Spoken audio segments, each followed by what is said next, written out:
one of the principal criticisms of public money, that, oh, it's a fixed money supply, the economy will grind to a halt and so on, won't be flexible, won't be dynamic.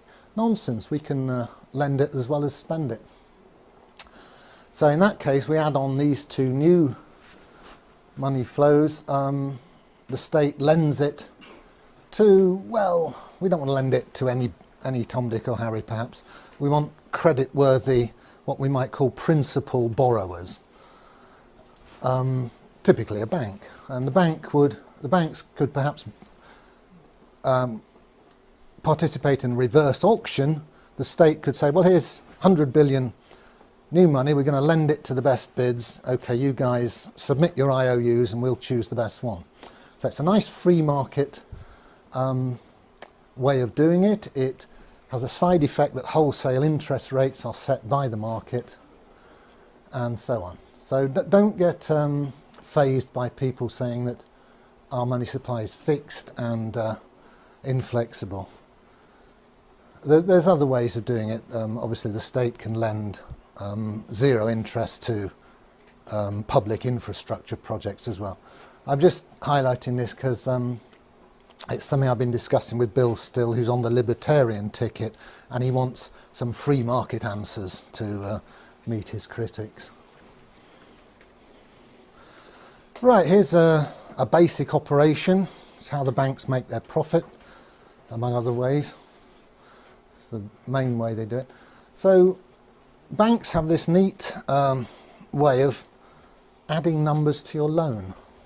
You know, you take out a £100,000 mortgage and you look at it in a few months' time, and if you've not been meeting all your payments, it's suddenly 101,000. Conversely, all the people who are making deposits with the bank, they get some interest added to their accounts. Not much these days, and the difference between what's added to loans, what adds to the bank's assets, and what's added to the customers' deposits, which increases the bank's liabilities, that's called the spread, and gives the bank a lot of its gross profit. It also, of course, charges fees and all sorts of other little niggly ways of getting money out of you. But basically the interest rate spread is their business model. The bank, as we've seen, have operating costs, same as everybody else, leaving a net profit. And this net profit is then distributed, some of it to the shareholders, some is retained, and banks, as they go on year after year retaining profits, that increases that shareholders' capital account on the balance sheet. The bank gets more valuable to its shareholders. So here's a schematic of what happens to a balance sheet when the customer pays interest to the bank. Here's the balance sheet before assets. Remember that's all the loans and so on. Liabilities, all the customer's deposits. Here's a customer with some money in the bank. Unfortunately, the bank now is demanding that money from him as interest, and he pays it. What happens to the balance sheet? Well, the assets stay the same, all the loans. That money didn't get added to his loan, it was actually paid by him. Where does it go? Well, schematically, it ends up in the shareholders' capital account here, which grows by that amount. Other liabilities stay the same. Obviously, it goes through, in formal real-world accounting, it will go through the profit and loss account. But profit and loss accounts are regularly reconciled into the balance sheet.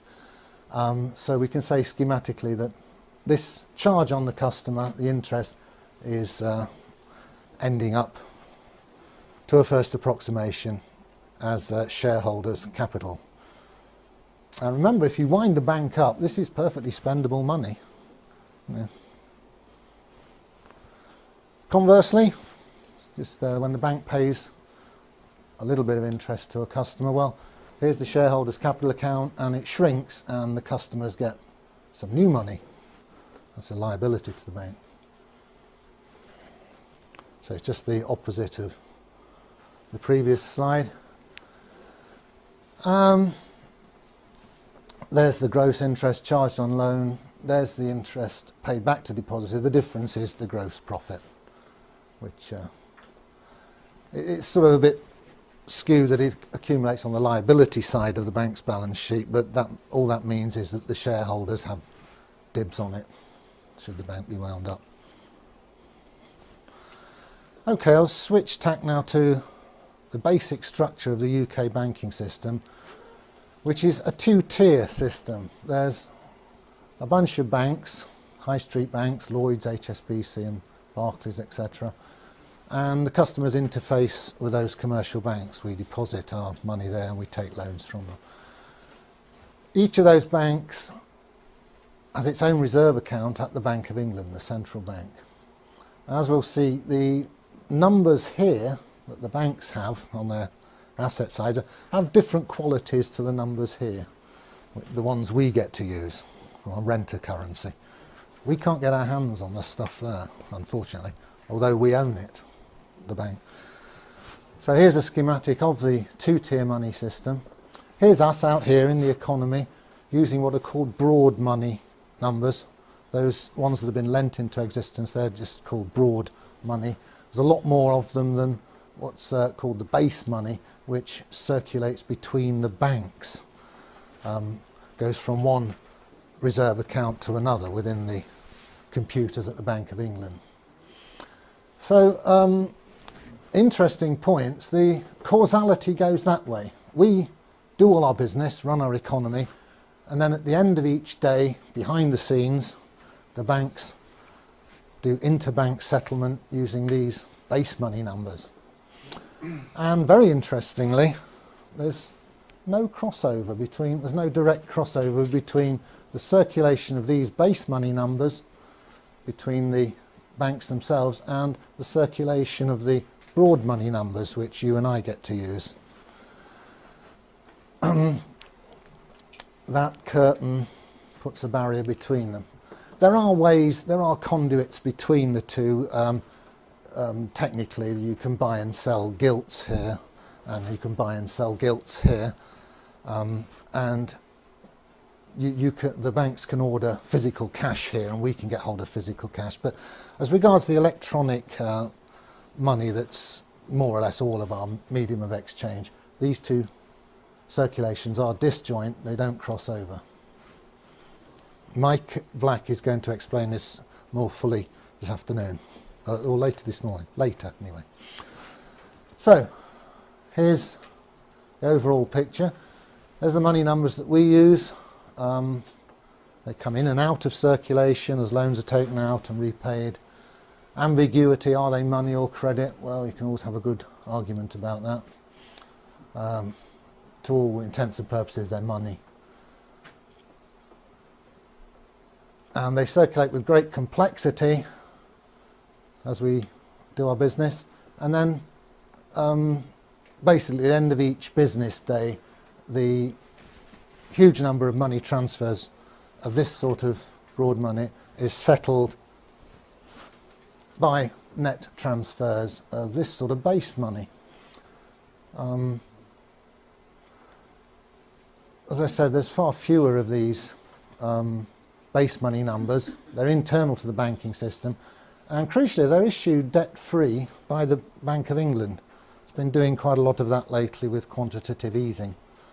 The more money numbers you have in this part of the system, the more easily the banks can settle their differences at the end of each day, because they don't always actually transfer the numbers to each other. Sometimes they have to lend them to each other, and of course then you've got to trust that the bank you're lending to is going to pay you back, and if they look a bit shaky, you're a bit more reluctant to lend to them.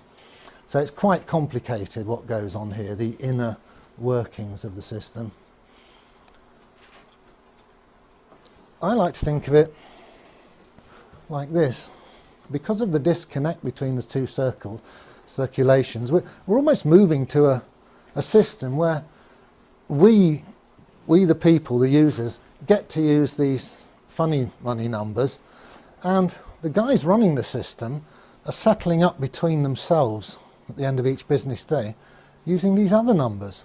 And there's getting to be such a disconnect between them, they might as well be using Smarties to settle up, because their game is to make a very good living by making the rest of us use their funny money numbers.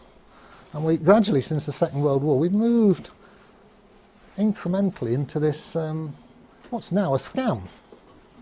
I think I'll leave it there then and take questions.